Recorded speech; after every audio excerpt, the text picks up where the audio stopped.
आज हम चर्चा करेंगे वायुमंडल की परतों की। वायुमंडल की बहुत सारी परतें हैं, जैसा कि आप सभी जानते हैं। क्षोभ मंडल, समताप मंडल, मध्य मंडल, आयन मंडल, बहिर्मंडल। तो धरातल पर ऊंचाई से नीचे से ऊंचाई की ओर यदि हम बात करें तो सबसे पहले हम बात करते हैं क्षोभ मंडल की, जिसे इंग्लिश में ट्रोपोस्फीयर कहते हैं, और इसे क्लियरेंस डी बोर्ट ने क्षोभ मंडल नाम दिया था। क्षोभ का मतलब होता है परिवर्तन, क्योंकि इस मंडल में डिस्टर्बेंस या परिवर्तन बहुत ज़्यादा होते हैं, इसलिए इसे क्षोभ मंडल कहा जाता है। इसकी जो ऊपरी सीमा है इसे क्षोभ सीमा कहा गया है। सर नेपियर शॉ ने इसे क्षोभ सीमा कहा, और इसकी ऊंचाई ध्रुवों पर 8 किलोमीटर होती है और भूमध्य रेखा पर लगभग 16 किलोमीटर होती है। भूमध्य रेखा पर इसकी ऊंचाई अधिक होने का कारण है जो संवहन तरंगे हैं, उन संवहन तरंगों के कारण यहाँ अधिक ऊंचाई पर तक भी परिवर्तन होते रहे हैं, इसलिए इस परत को हम 16 किलोमीटर की ऊंचाई तक भी क्षोभ मंडल ही कहते हैं।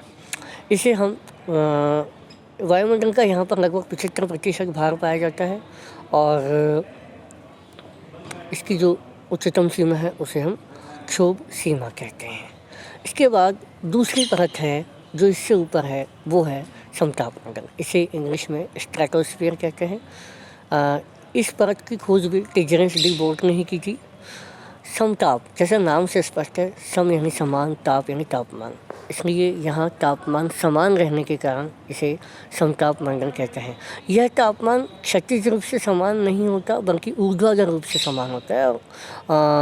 क्षैतिज रूप से माफ़ कीजिएगा, क्षैतिज रूप से तापमान में समानता पाए जाने के कारण इसे समताप मंडल कहते हैं। यहाँ ऊंचाई के साथ साथ तो तापमान में वृद्धि होती है, लेकिन क्षैतिज रूप से तापमान समान रहता है, और ऊंचाई के साथ साथ तापमान यहाँ धीरे धीरे बढ़ता है। क्षोभ मंडल में ऊंचाई के साथ साथ तापमान घटता है, और यहाँ ऊंचाई के साथ साथ तापमान बढ़ता है। क्षोभ मंडल में जो कि ध्रुवों पर -40 और भूमध्य रेखा पर -80 के करीब हो गया था, वो यहाँ पुनः बढ़ने लगता है और माइनस से 0 डिग्री पर आ जाता है। यह 16 किलोमीटर के बाद 50 किलोमीटर तक पाया जाता है। इससे, क्योंकि यहाँ क्षैतिज रूप से तापमान समान रहने के कारण इसमें मौसमी परिघटनाएं नहीं होती है, और मौसमी परिघटनाएं नहीं होने के कारण यह मंडल वायुयान चालन के लिए सर्वथा उपयुक्त समझा जाता है। इसके बाद है मध्य मंडल। मध्य मंडल को हम इंग्लिश में मेसोस्फीयर कहते हैं। मेसोस्फीयर की ऊंचाई 50 किलोमीटर से 80 किलोमीटर तक होती है। तापमान इस मंडल में आकर के पुनः धीरे धीरे कम होने लगता है। देखिएगा, क्षोभ मंडल में तापमान घटा, समताप मंडल में वापस ऊंचाई के साथ साथ बढ़ा, और अब मध्य मंडल में आकर तापमान पुनः कम होने लगता है, और 80 किलोमीटर की ऊंचाई पर यह घटते घटते -100 डिग्री हो जाता है, जो कि इस वायुमंडल का न्यूनतम तापमान है। वायुमंडल में कहीं भी -100 डिग्री टेम्परेचर है तो वो मध्य सीमा पर है, यानी कि मध्य मंडल की जो ऊपरी परत है वहाँ है। इसे मध्य सीमा कहते हैं। और धरातल पर जो भी परमाणु विस्फोट किए जाते हैं तो मध्य मंडल में ध्वनि और नीरवता के, यानी साउंड और साइलेंस के बादल बन जाते हैं। यहाँ निशादीप्त बादल बनते हैं जो रात्रि में ही दिखते हैं, दिन में ये डिसअपियर हो जाते हैं। और इस मध्य मंडल के बाद यहाँ एक बात स्पष्ट की जानी चाहिए कि जो मैं ओजोन गैस की बात चर्चा यहीं पर ही कर लेना उचित समझता हूँ। ओजोन गैस समताप मंडल में 20 से 35 किलोमीटर के बीच में पाई जाती है, जो कि O3 के नाम से जानी जाती है।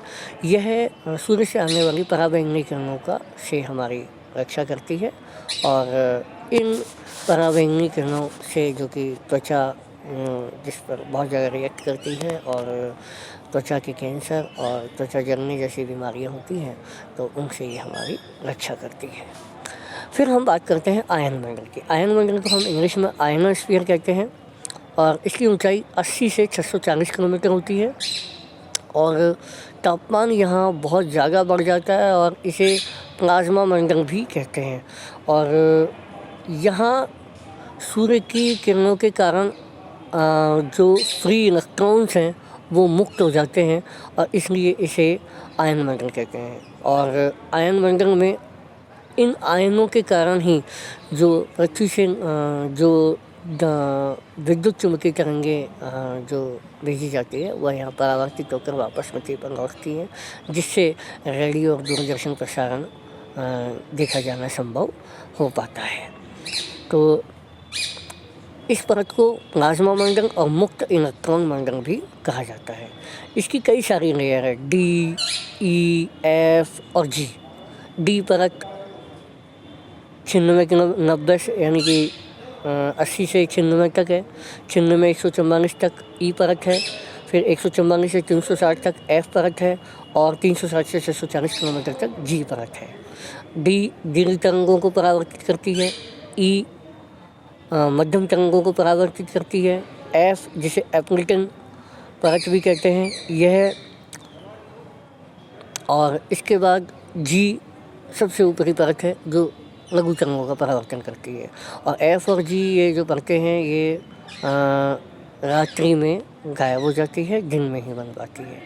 इस प्रकार से ये अधिकांश तरंगें इनमें से दिन में ये परतें नहीं पाई जाती हैं। और अंतिम है, सबसे ऊपरी परत है बहिर्मंडल, जिसे हम एक्सोस्फीयर भी कहते हैं।